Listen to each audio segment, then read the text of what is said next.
Oh, stand-up comedian or big movie star? I don't know what I am.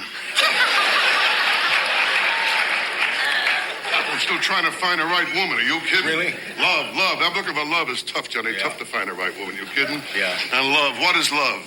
Love is an extension of like. And lust is an extension.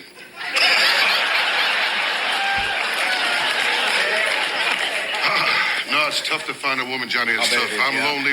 You have lonely no idea. Guy, huh? Oh, you have no idea how lonely I am. How lonely? I'm so lonely. The other day in traffic, a guy gave me the finger, and I enjoyed it. A lonely guy.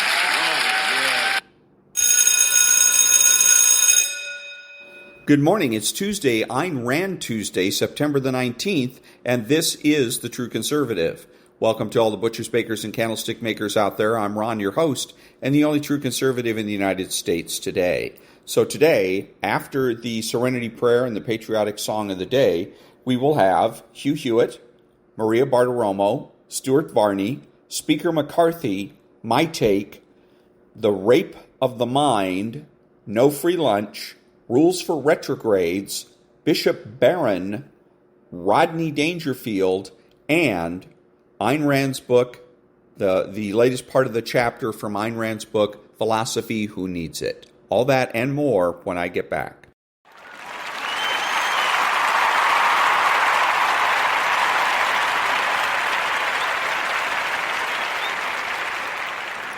God, grant me the serenity to accept the things I cannot change, the courage to change the things I can, and the wisdom to know the difference. Amen.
Thank you. And now there's no free lunch. 250 economic truths from David-Bahnsen. The one thing that people overlook is that the sort of dependence that results from exchange, from commercial transactions, is a reciprocal dependence. We cannot be dependent upon a foreigner without his being dependent upon us. Now, this is what constitutes the very essence of society. To sever natural interrelations is not to make oneself independent, but to isolate oneself completely. Friedrich Bastiat. Critics of free trade, properly understood, have always treated the concept as if there were a winner and a loser. We must understand the macro advantages to the producer to open up new markets for consumption, and the advantages to the consumer to benefit from the comparative advantages of broader markets for production. And that was There's No Free Lunch by David-Bahnsen. Back in a minute.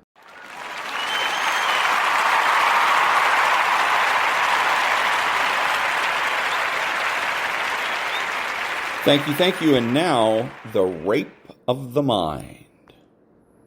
The affirmation of my own errors. The lie I tell 10 times gradually becomes a half-truth to me. And as I continue to tell my half-truth to others, it becomes my cherished delusion. We rediscover this phenomenon every day in that huge laboratory of human relations we call psychological counseling and psychotherapy. Let us look at just one simple example. The case of a perfectly healthy child who decides one day that she doesn't want to go to school because schoolwork seems so very difficult. So she tells her mother that she has a headache, and mother agrees to let her stay home. Thus, the girl avoids the schoolwork she dreads and gets the additional gratification of her mother's solicitous and tender nursing. The next time our little girl wants to stay home, it is easier to pretend she has a headache, and the third time it is easier still. Gradually, the girl herself begins to believe in her recurrent illness. Her conscience bothered her the first time she lied, but now her initial lie has become an ingenious truth to her. By the time our heroine becomes a grown woman, she will have to consult with a doctor about her constantly recurring headaches. Doctor and patient will have to spend many hours untangling the web of half-lies, innuendos, and self-pitying complaints until the patient rediscovers that her headaches all began on that one day she didn't want to go to school. Delusional headaches afflict the world itself. Political demagoguery is, to some extent, a problem in our country. The particular form this demagoguery takes is only a passing phase, and when our current dragons and inner phantoms have been laid to rest, the eternal demagogue may arise anew.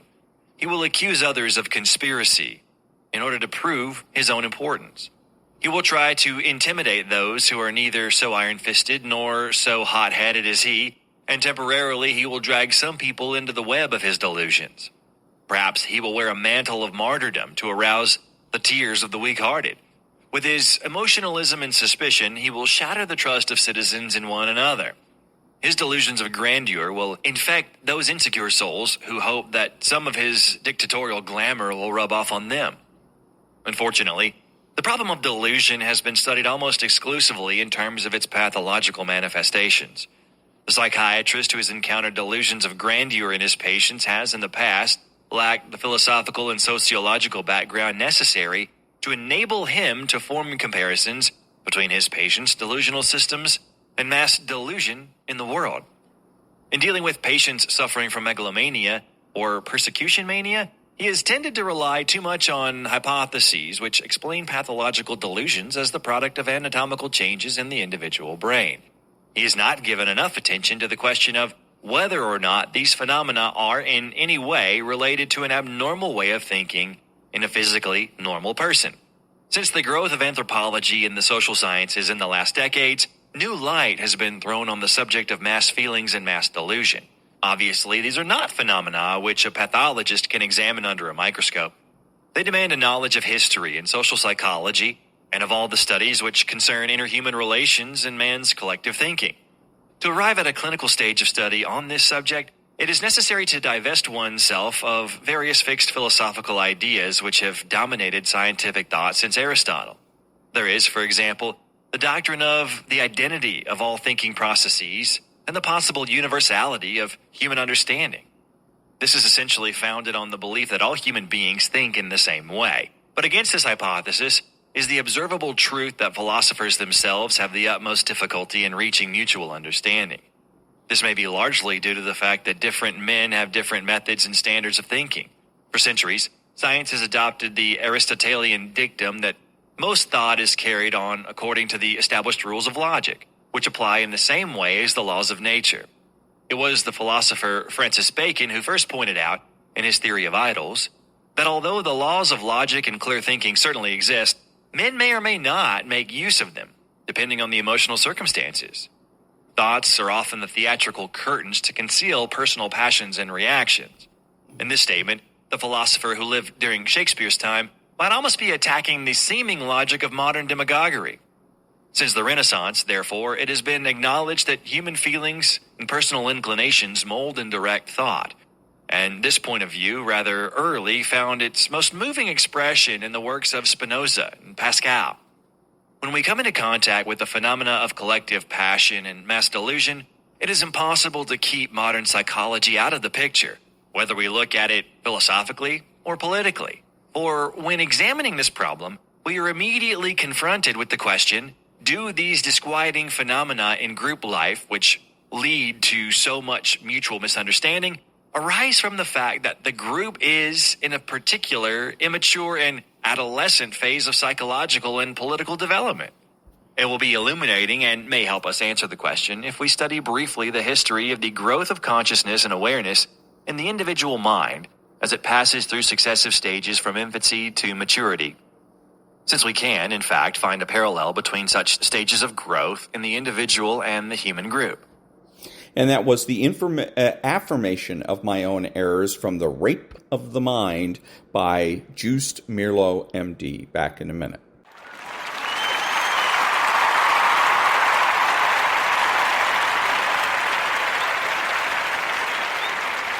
Thank you. And now, rules for retrogrades, 40 tactics to defeat the radical left. Rule 21. All this boomerist moral abandonment by our cultural elders has produced the Miyagi complex, which must be negated. Western civilization struggles to fathom a single sagacious denizen of our own Western Christian culture fit to give sound moral or spiritual advice. The complex works like this. Virtue is so rare in the West that, in order to make any sense to the young Western mind, the perceived model of excellence must be sufficiently abstract or foreign. A mentor of the Far East turns out to be the only plausible candidate befitting the requirements of this semi-traditional moral exemplar. We are talking, of course, about the Karate Kid's Mr. Miyagi. Bankrupt Western culture sees literal and figurative Daniel-sans everywhere, fatherless either actually, like Daniel-san himself, or functionally, like any kid whose dad fails to teach him what he needs to know. Society's Cobra Kai, or secular humanist culture, prey on these many Daniel-sans, being raised defenselessly by single mothers who usually love them but neglect to teach them, because they are incapable, manly virtue, like fighting for honor or self-defense. Now, there's nothing inherently problematic about the Miyagi complex, except the abject lack of Western morality and leadership it reveals. Mr. Miyagi, after all, proved an excellent mentor to Daniel-san. He loved him better than most fathers of our day. But we cannot all be Daniels. Daniel was lucky enough to live in the same apartment complex as Miyagi. Most are not so lucky. Therefore, we must unlock the true virtue hibernating in the Christian breast and the Western canon. Only then will moral examples emerge in the West. Once more, there exists undeniable logic in the Miyagi complex. Mr. Miyagi was tough, wise, kind, and involved. By contrast, the fathers and grandfathers of most young men in the West no longer teach them to fight defensively. They are pragmatic rather than wise. They prove self-interested rather than kind. And most of all, they remain utterly uninvolved in the moral lives of their young. Simply put, There are virtually no wise elders in our midst, meaning our generation must rise up and dare to live virtuous, faithful lives.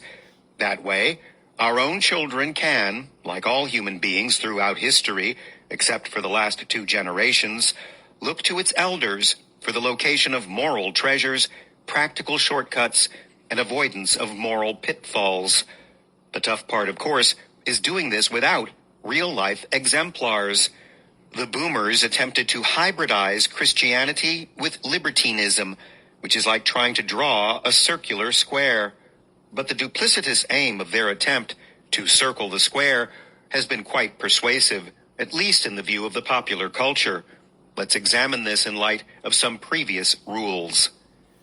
Christianity has been so sanitized in the popular mind that its teachings on chastity have fallen upon popular ears as utterly worthless and even silly.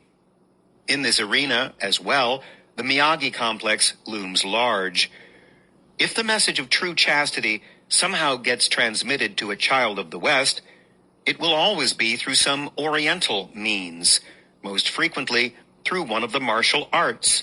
For example, boxers' chastity, think of the trainer Mick telling Rocky to lay off the pet store dame during training, will usually be welcomed, but never Christian chastity. In other words, the pseudo-chastity of the boxer is merely pragmatic, not moral. Blame boomerisms and the defanged version of Christianity they represent for this toxic phenomenon. It is most unnatural for a society's moral exemplars to be abstract, removed from the young. Nature mandates that the young learn by immediate access to wise leaders close at hand. Somehow in this generation, we must triumph over the additional cross of a largely bankrupt generation of elders. The only conceivable way of recovery inheres in looking to the one true man, Jesus Christ, and the saintly disciples he inspired over the course of 2 Christian millennia. We must become our own exemplars for the sake of our children. Mr. Miyagi was a fine model of protective, virtuous manhood in the 1980s. Karate Kid was a timely film in the sense that it instructed the next generation after the boomers, who desperately needed the message in whatever conduit they could find it. But it is high time for a new generation of retrogrades to live deliberately and morally so that we may end what the baby boomers began. We must be the heroes and champions of our own families, for our own sons and daughters. And that was Rule 21, Rules for Retrogrades, 40 Tactics to Defeat the Radical Left by Timothy and David Gordon. Back in a minute.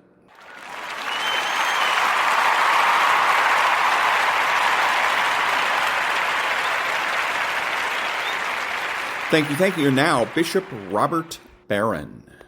God made the world not out of need. God needs nothing, but precisely out of the intensity of the love that he is.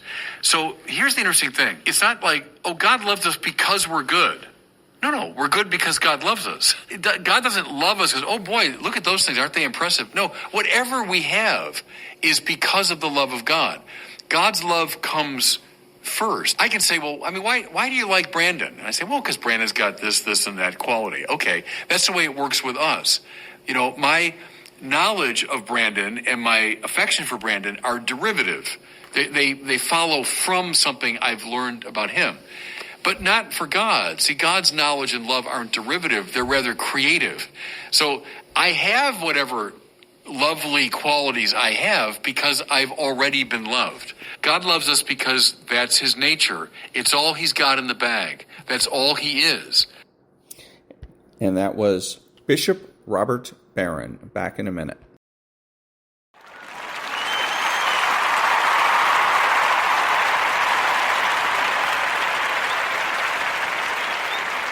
Thank you. So I'm sitting here listening to the Hugh Hewitt show. He's got a substitute host, of course, because Hugh Hewitt is the laziest broadcaster in the United States of America. But this substitute host is then also a lazy guy because all he's doing is playing clips. and they have to do with the border. There's a train coming with thousands of, and he keeps referring to them as migrants. Wrong answer. It's immigrants. We can win, and it doesn't really take that much effort. Mind your vocabulary, and you can win every day of the week and twice on Sunday. Now, so all these immigrants are going to come here illegally, cross the border illegally to come into the United States. And why? Why are the Democrats, all of the Democrats are behind this, allowing this to happen? I say for two reasons. The short-term reason is because they want to shore up Social Security. There's Social Security is supposed to go up bust by 2035, and if you're afraid to raise taxes, you're afraid to cut benefits, the only other way is to have more people pay into Social Security. And since people aren't having enough children to make that happen, the only other way to do that is to let people flood across the border. So that's the short-term goal. Long-term goal is, again, remember that the left in this country, our enemies, want us to want socialism. That's what post-Marxism is all about. These folks are not Marxists, they're post-Marxists. Post-Marxism has different ideas about the way to achieve paradise, to achieve a revolution and achieve paradise. So in this particular case, what they're doing is trying to create chaos, deliberate chaos. Because not only was this talk show host complaining about the border, but then he was complaining about the debt. So when you look at certain things that in the news media, and it makes it look as though the country is coming apart.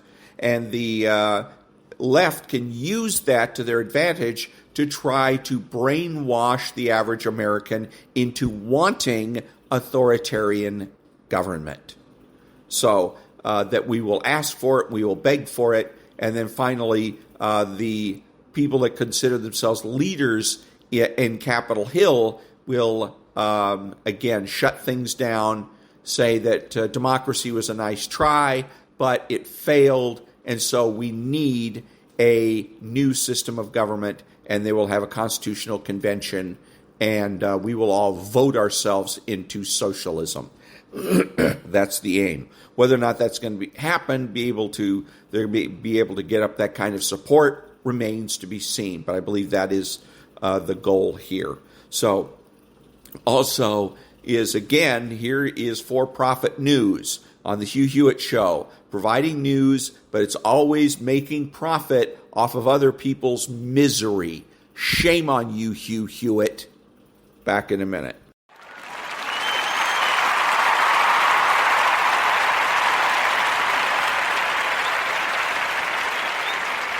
Thank you. And now a little bit of Maria-Bartiromo. Because they have to with the NFL. What do you think about that strategy? And how is it possible that these people have completely ignored their customers so that they can get on board with some narrative to look like they're politically correct? So it's never occurred to Maria-Bartiromo or Stuart-Varney or apparently anyone else on television or the radio that these companies do what they do because they have government contracts. Okay, and who's running the government right now? Who's running the federal government? Good old Joe. So the Biden administration, somebody from the Biden administration calls them up and says, hey, you got some nice contracts with the federal government. It'd be a shame if anything happened to them. So why don't you go ahead and promote politics? And this is what happens. The way it started with this was way back in the 90s. When a woman stood up in Congress on C-SPAN and said, hey, I got a great idea. Why don't we have business and government work together? And this is what they're talking about. So, because this kind of activity wouldn't have happened under Trump's administration. It didn't happen under Trump's administration. Because nobody in the Trump administration is going to go to Anheuser-Busch and say, hey, you got to get woke. Okay, so they're getting pressure from the administration, and that's why they're doing this, because otherwise it doesn't make any sense. The people that run these companies are smart enough to be able to know who their customers are and aren't. Smart enough to know the statistics. How many people are gay? What percentage of people are transsexual, which is a smaller number than even the number of people that are gay. So you're going to go ahead and put at jeopardy the majority of the people that buy your product in favor of a very, very small minority. Doesn't make any sense unless we throw the federal government in there. The federal government threatens to screw up their contracts, and they figure, well, we'll go ahead and give it a shot, and if it backfires, then we're done. We just go back to the federal government and say, sorry, we tried, didn't work, something of that nature. But the reason that these companies are ignoring their customers, or apparently ignoring their customers, is, again, because of the Biden administration. Back in a minute.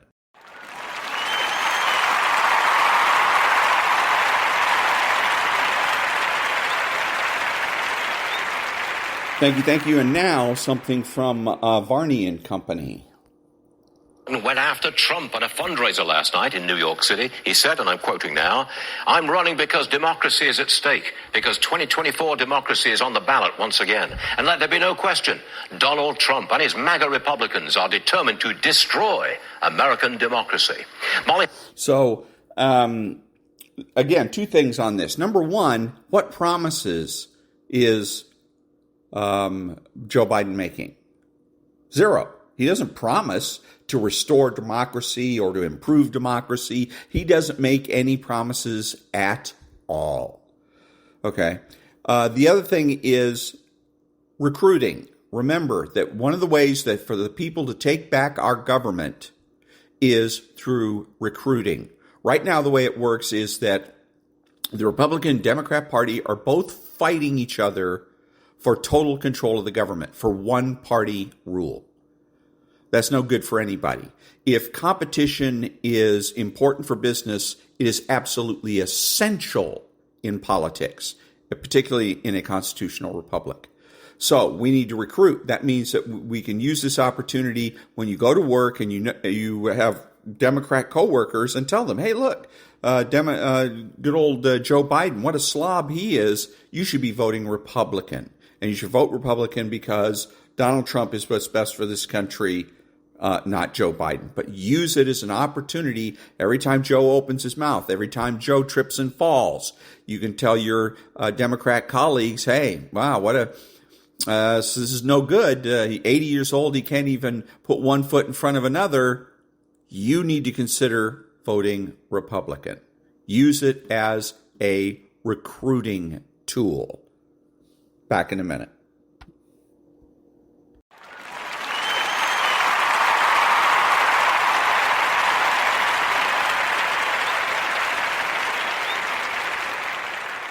Thank you. And now a little bit more of Varney and Company. In his conference, in a scathing statement yesterday, Congresswoman Victoria Spartz called him a weak speaker, and I asked the speaker to respond to her. One thing I learned in life, anybody who criticizes you has never worked harder than you. I mean, if Victoria's concerned about fighting stronger, I wish he would have run again and not quit. I mean. So anyways, he's missing it. This is absolutely poor tactics on his part. If you're a politician and a journalist, so-called journalist, comes up to you and plays this stupid game of let's you and her fight, because that's the game she's playing, and she's doing it for ratings.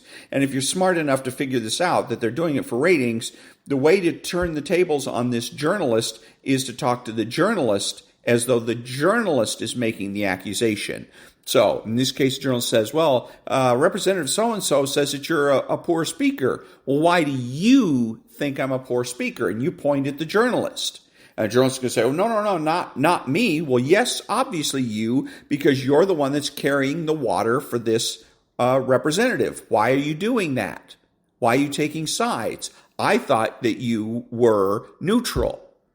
Okay, that's the approach that you've got to use. Because right now he looks feckless. He stands there, well, one of the things I've learned in life, wow, you really sound folksy. You sound like a dumbass. You make yourself look bad. you make the Republican caucus look bad, you make all Republicans around the country look bad, and all conservatives look bad. So I hope that he can figure it out and use more solid tactics in the future. Back in a minute.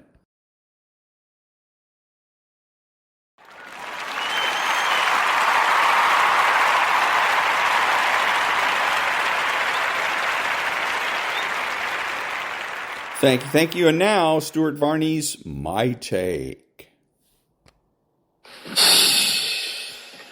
Last night, Broadway's stars turned out to donate big money to President Biden's re-election campaign. 1,500 Trump haters packed a New York theater to hear the president say Trump is determined to destroy the country, and that's why he's running for a second term. Isn't that rich? Just a half block away, the president could have seen for himself how his open border policy is destroying this city. And if he ever went to the border, he would have seen the 7,500 illegals who arrived in just one day, Sunday, changing our country forever, and not in the best way. When his limo drives through Manhattan on its way to the UN, he may have seen boarded up stores and locked merchandise. Crime destroying the quality of life for the poorest citizens who are supposed to be Democrat voters. I wonder if Alvin Bragg was at the theater. He's the radical DA prosecuting Trump by twisting and bending the law. He's helping destroy our belief in a fair legal system. Better not go to a city public school. Biden's pal, union boss Randy Weingarten, ruined them. The kids can't read. Perhaps the president heard last night's late-breaking news from the New York City Council. They are considering removing George Washington and Christopher Columbus statues from public property. The city is a mess, and that's their priority? Jeffrey Seller, he's a very well-known theater producer, he introduced the president at this Broadway for Biden event. He said, I'm quoting, "We in this theater, all 1,500 strong of us, are your warriors." Do they really care about this city, this country, or do they just hate Trump? Tomorrow, it's lawyers for Biden. They know where they're coming from. Second hour of Varney, just getting started. And so that was good old Stuart-Varney whining, complaining, or pretending to whine and complain, because, again, we know that he loves Joe Biden, he loves Donald Trump, because both of them are money, and that he gets rich off of Joe Biden and whatever Joe Biden, controversial things that Joe Biden might say, because for-profit news means that you end up making money off of other people's misery. In part, he's making money off of the illegal immigrants that are, they appear, for at least from the television clips that he showed, to be unhoused. They're just sitting around on the streets, miserable. And but thank God that that's so that good old Stuart-Varney can get rich. Back in a minute. Oh, and nonprofit news now.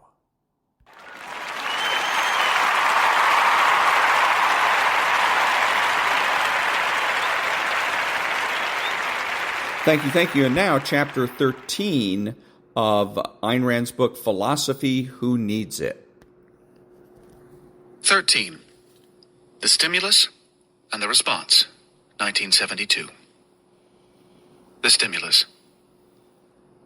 There are occasions when a worthless, insignificant book acquires significance as a scrap of litmus paper exposing a culture's intellectual state. Such a book is Beyond Freedom and Dignity by B.F. Skinner. Skinner is the most influential of living American psychologists, says Time magazine, September 20th, 1971. Skinner has remained a highly influential figure among U.S. college students for well over a decade, says Newsweek, September 20th, 1971. Burrhus Frederick Skinner is the most influential psychologist alive today, and he is second only to Freud as the most important psychologist of all time. This, at least, is the feeling of 56% of the members of the American Psychological Association who were polled on the question. And it should be reason enough to make Dr. Skinner's new book, Beyond Freedom and Dignity, one of the most important happenings in 20th century psychology, says Science News, August 7th, 1971. One cannot evaluate the cultural significance of such statements until one identifies the nature of their object. The book itself is like Boris Karloff's embodiment of Frankenstein's monster, a corpse patched with nuts, bolts, and screws from the junkyard of philosophy. Pragmatism, social Darwinism, positivism, linguistic analysis, with some nails by Hume, threads by Russell, and glue by the New York Post. The book's voice, like Karloff's, is an emission of inarticulate, moaning growls directed at a special enemy, autonomous man. Autonomous man is the term used by Mr. Skinner to denote man's consciousness in all those aspects which distinguish it from the sensory level of an animal's consciousness, specifically reason, mind, values, concepts, thought, judgment, volition, purpose, memory, independence, self-esteem. These, he asserts, do not exist. They are an illusion, a myth, a pre-scientific superstition.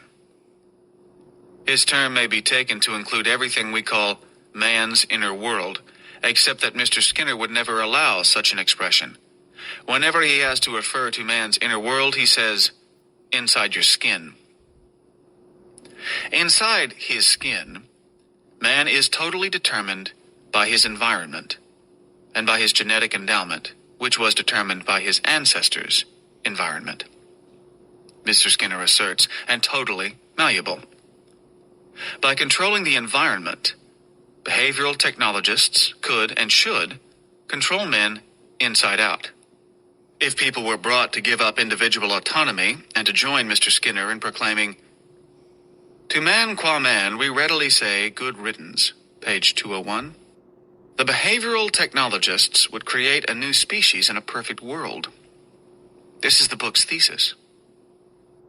One accepts that an assertion of this kind would be supported by some demonstration or indication of the methods these technologists will use in order to manipulate those non-autonomous bipeds. Curiously enough, there is no such indication in the book. I may be flattering Mr. Skinner, but it occurred to me that perhaps the book itself was intended to be a demonstration of the methods he envisions. There are certain conditions which the book requires of its readers. A, being out of focus. B, skimming. C, self-doubt. D, the premise, when confronted with outrageous absurdity. I don't get it, but he must have reasons for saying it. These conditions will bring the reader to miss the main ingredient of the book's epistemological method, which are 1. Equivocation. 2. Substituting metaphors for proof and examples for definitions.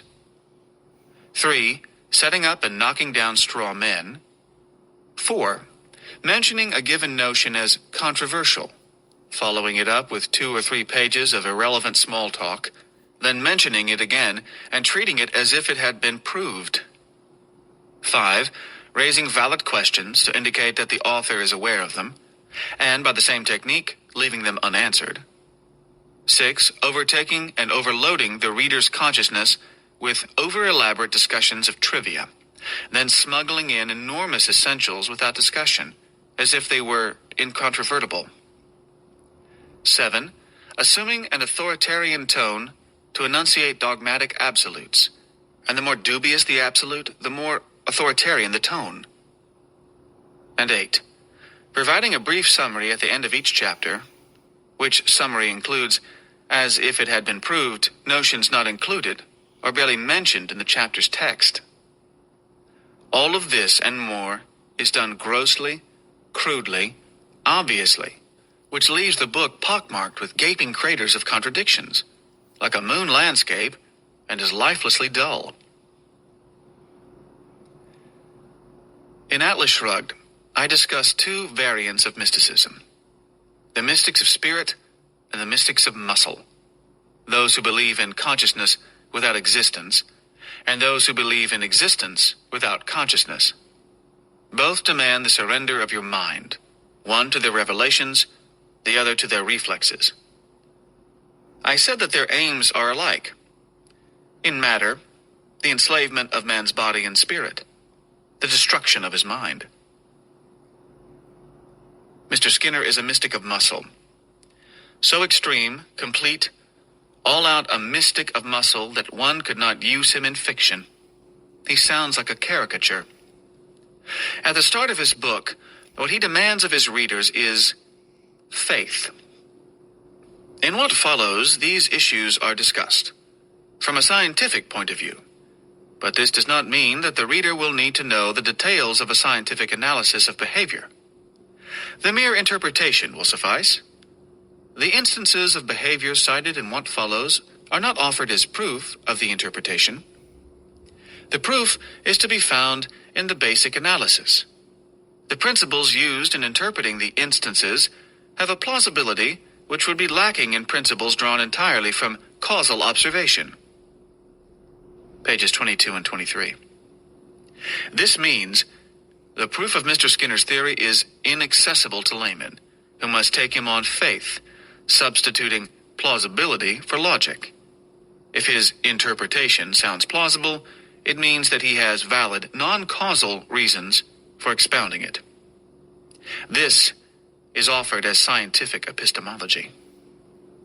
It must be noted that Mr. Skinner's interpretations of the scientific analysis of behavior are rejected by a great many experts initiated into its higher mysteries, not only by psychiatrists and by psychologists of different schools, but even by his own fellow behaviorists.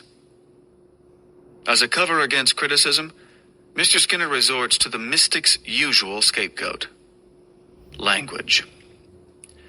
The text will often seem inconsistent.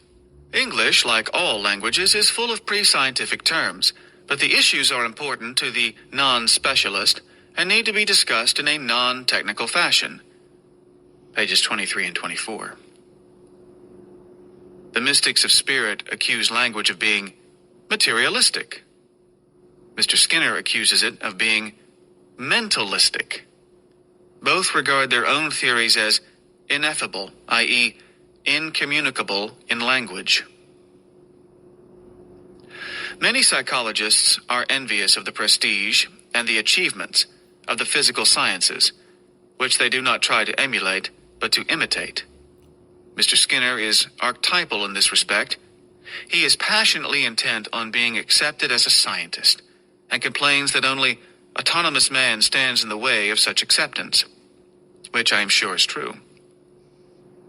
Mr. Skinner points out, scornfully, that primitive men, who were unable to see the difference between living beings and inanimate objects, ascribed the object's motion to conscious gods or demons, and that science could not begin until this belief was discarded. In the name of science, Mr. Skinner switches defiantly to the other side of the same basic coin, accepting the belief that consciousness is supernatural. He refuses to accept the existence of man's mind. All human behavior, he asserts, is the product of a process called operant conditioning. And all the functions we ascribe to autonomous man are performed by a single agent called a reinforcer. And that was part 1 of chapter 13 of Philosophy Who Needs It by Ayn Rand. Back in a minute.